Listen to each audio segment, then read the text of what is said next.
A project engineer is truly a jack of all trades because a project engineer is responsible for designing, manufacturing, shipping, costing, and everything which is required for the successful launch of a project. Hey, I am Amrit, a project engineer who is working in a plastic manufacturing company in Canada. In today's video, I will be walking you through how APQP is implemented by project engineers in automotive Tier 1 and Tier 2 companies. APQP stands for Advanced Product Quality Planning. It is a structured approach which is primarily followed by automotive industry to ensure the product quality and the process efficiency from the concept to the product launch. So it involves detailed planning, risk assessment, and collaboration of the team to successfully launch a consistent and good quality product to the customer. Let's look at the PPT which I created to understand the APQP process, how it is being followed in a plastic injection molding company. So that all start from the letter of award. The sales team receives the letter of award from the customer, and that letter of award is transferred to the engineering manager. That means my boss. Then she decides which program manager or the project engineer. Like in automotive industry, project engineers, they are also called as program managers. So she or she picks up the project engineer, depends on the availability and the schedule. So now that project engineer is responsible for the overall contact for the customer and responsible for the entire completion of the project. And if there are any issues, technical, non-technical, so it's the responsibility of the project engineer to take care of that. So we'll move on to the next slide. So when I get a project from my manager, my first step is to create the project timeline. So I create the project timeline based on the customer requirements. Usually that is something which we already quoted to the customer. For like a typical molded part, just the shoot and ship part, that's like 32 weeks. So that timeline include everything like the design and development time, your trials time, and PPAP submission, everything. And if there are any issues in that timing while preparing the timeline, suppose there are Chinese holidays, so that is something which we have to consider. For that issues, I talk to the customer, resolve that issue, so it's on me, I have to anyhow resolve that issue. After that, move on to the program tracking. So program tracking is like a sheet, the APQP checklist sheet. Whenever we initiate any project, we create a APQP checklist, so we already have a template in the company. That APQP checklist has like each and every step which we have to follow for the successful launch of the project. We just like create that, we put all the names and project name, everything in that checklist. And in my company we have a budget sheet, so that's kind of like tooling sheet.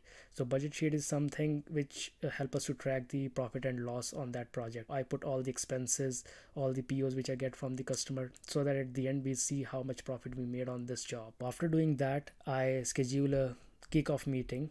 So in that meeting, I call all the managers, all the people who will be responsible for the successful launch. That could be the quality manager, the process manager, sales team if they are required, my manager. In that meeting, I discuss about the program, what are the requirement of the customer, and what are the timelines. When do we have the trials? When the tool will be here, shipped from China, and when are we going to submit the PPAP?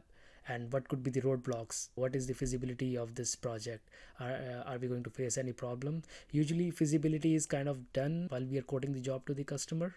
So but we just go a little bit more in detail about the feasibility in this initial kickoff meeting. The next thing is product design and development. There are different scenarios, like sometimes we are solely responsible for the entire design, like the 2D and 3D, but sometimes customer just give us the 2D drawing and the 3D model, so we just manufacture that part. Depending on the situation, we have different approach. The product engineering team is responsible for doing that, all the tool design, mold flow, DFM, so that is done in the product design and development stage. After that stage, we kind of have the idea like what will be the components which will be used.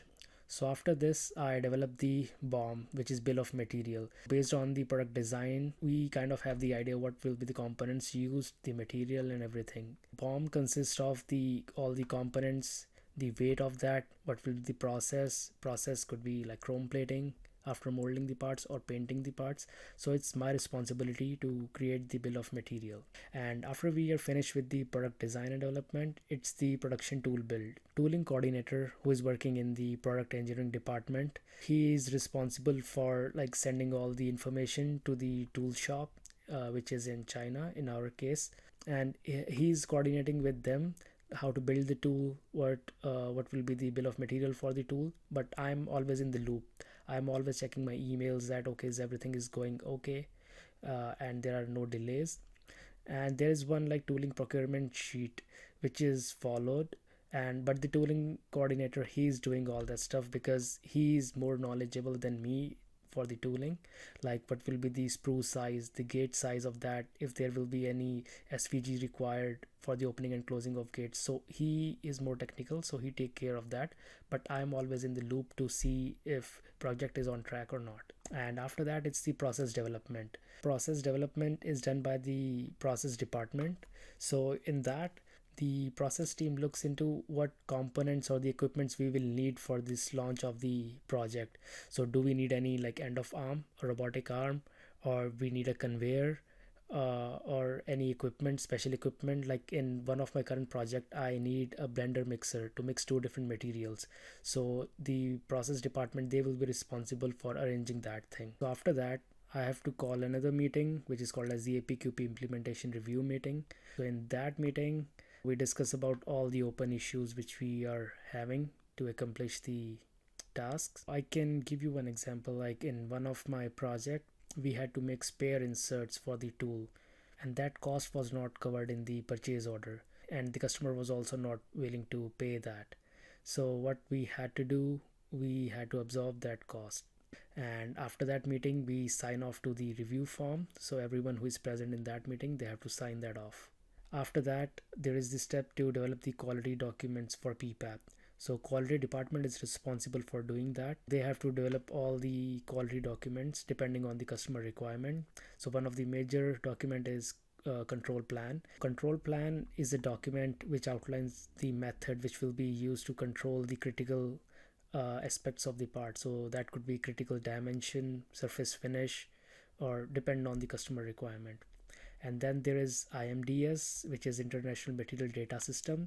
So we have to submit the material information to this database. This is something for the environment, that is to keep record of the recycling thing. Then we move on to the process sign off, which is called as like PSO. It's my responsibility to schedule the internal run at rate. Internal run at rate is like a pre-production run after fixing all the issues to ensure that product is ready for the full volume launch. So in this, I schedule a date, and when everything is ready, we run the pre-production, and where all the managers are present, like my manager, the quality process. Then we see that okay, we are running everything fine. Then they sign off this document PSO. Then I keep it for my records for the audit purpose. And after that, it's the customer run at rate. So that depends. Sometimes your customer will want that, sometimes they ask for a video clip, sometimes they just want the document, they're not present on site. It's the same as the PSO thing, but in that case the customer will be present at your location and your document should be ready. If there is any document which is pending, you can let the customer know before the customer run at rate so that you could reschedule that date, or sometimes customer is okay without that document. So that all depends on the customer. After we get the approval on the run at rate, customer will let us know okay, you got the approval on that. And after that, we submit the PSW, which is part submission warrant. That's an like important document, and quality managers submit all the documents, the quality documents, to the customer with the PSW, and then we wait for that PSW to be signed off by the customer. So that PSW is the proof that customer is okay with the part and okay with our process, everything is approved. And after that, we can invoice to the customer. It's my responsibility that after the launch everything is done, documents are ready, so I let the accounts team know that okay, we can now proceed to invoice this customer, and that's the final part. So now at the end, the project output will be all these documents.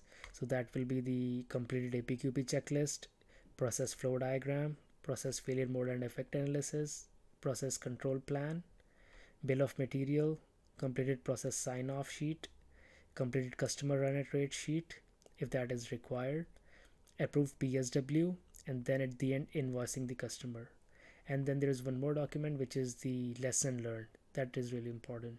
And this is how APQP is followed in automotive plastic part manufacturing company. And there are a lot more in detail steps which are in the APQP, which I cannot talk about in this video. So in future I will be making more in-depth videos on my job, so stay tuned.